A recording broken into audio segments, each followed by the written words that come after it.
ina jin yunwa, sai ya zama me?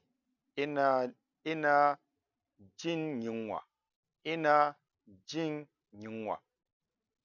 Ina cin abinci yanzu, ina cin abinci yanzu.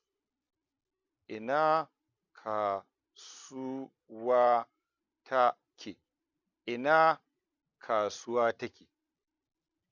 Nawa ne wannan? Nawa ne wannan?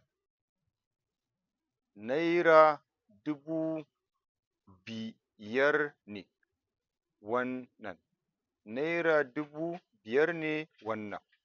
Naira 5,000 ne wannan.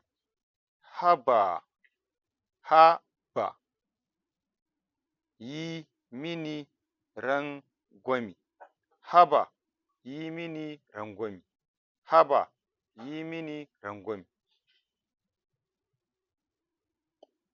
Ko kuma a ce me? ka yi min ragi mana, ka yi min ragi mana, ka yi min ragi mana. To, kai ma ka yi kamar haka, ma'ana ka yi kamar yadda na rubuta, kai ma ka yi wani abu makamancin haka.